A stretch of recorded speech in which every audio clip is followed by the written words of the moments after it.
Hello guys, അങ്ങനെ കുറേ നാളായിട്ടുള്ളൊരു ആഗ്രഹമായിരുന്നു സ്വന്തമായിട്ടൊരു ക്യാമറ വാങ്ങിക്കണമെന്നത്. അതിന് ഞാൻ രാവിലെ എഴുന്നേറ്റ് കുളിച്ച് ഫ്രഷായി നമ്മൾ എറണാകുളത്തിന് ഇറങ്ങുകയാണ് ഗൈസ്. പക്ഷെ പോകുന്ന വഴിക്ക് മൊത്തം മഴയാണ്, നമുക്ക് കുറേ വീഡിയോസൊന്നും എടുക്കാൻ പറ്റിയില്ല ഗൈസ്. എന്ത് ചെയ്യാൻ പറ്റും? അങ്ങനെ നമ്മൾ കലൂർ കടവന്തറിലുള്ള കൊച്ചിൻ ഫോട്ടോ M4 എത്തിയിരിക്കുകയാണ്. ഞാനും മമ്മിയും ഉണ്ടായിരുന്നു. നമ്മൾ രണ്ടുപേരും നല്ലൊരു ക്യാമറ സോണി A7 III ആണ് നമ്മൾ സെലക്ട് ചെയ്തത്. അതിനുശേഷം നമുക്ക് വിശന്നു, രാവിലെ ഒന്നും കഴിച്ചില്ല. അപ്പോൾ അടുത്തുള്ളൊരു കടയിൽ കയറി നമ്മൾ ഫുഡ് ഓർഡർ ചെയ്ത് വെയിറ്റ് ചെയ്തിരിക്കുകയാണ് ഗൈസ്. മമ്മിയാണെങ്കിൽ നല്ലൊരു കോഴിക്കോടൻ സ്റ്റൈൽ ചിക്കൻ ബിരിയാണി ഓർഡർ ചെയ്ത് കഴിച്ചു. ഞാനാണെങ്കിൽ കുറച്ച് നെയ്ച്ചോറും ചിക്കൻ കറിയും കഴിച്ചു. അത്യാവശ്യം നല്ല ഡീസൻറ്റ് ഫുഡായിരുന്നു ഗൈസ്. എനിക്ക് അത്യാവശ്യം ഇഷ്ടപ്പെട്ടു, കുഴപ്പമൊന്നുമില്ലായിരുന്നു. അതിനുശേഷം നമുക്ക് വെച്ച് പിടിച്ചത് മമ്മിക്ക് ഷോപ്പിങ്ങിനായിരുന്നു. മമ്മിക്ക് അവിടെ പോയ ഷോപ്പിംഗ് ഒരു വികാരമാണല്ലോ. അങ്ങനെ ഏതൊരു കടയിൽ കയറി മമ്മി ഇങ്ങനെ സാരിയൊക്കെ നോക്കിയിരുന്നു. ഞാൻ അവിടെ കട്ട പോസ്റ്റ് അടിച്ചിരുന്നു ഗൈസ്. അങ്ങനെ ഗൈസ് അവിടെ കണ്ടൊരു ചേർന്ന മേളിൽ കയറി അങ്ങോട്ടും ഇങ്ങോട്ടും ആടി ഞാൻ കുറച്ച് വീഡിയോസ് ഒക്കെ എടുത്തു ഗൈസ്. അപ്പോഴത്തേക്ക് നമുക്ക് തിരിച്ച് നാട്ടിലേക്ക് തിരിച്ചു പോകുന്ന ടൈമായി.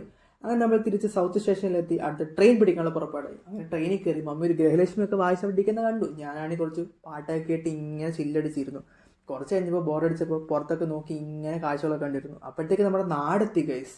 നമ്മുടെ നാടിൻ്റെ ബോർഡ് കാണുമ്പോൾ നമുക്ക് ഭയങ്കര സന്തോഷമല്ലേ. അങ്ങനെ ആ സന്തോഷമൊക്കെ അറിയിച്ച് നമ്മൾ തിരിച്ച് വീട്ടിലെത്തി. അപ്പോൾ ഇന്നത്തേക്ക് ഇത്ര ഉള്ളൂ. ബൈ.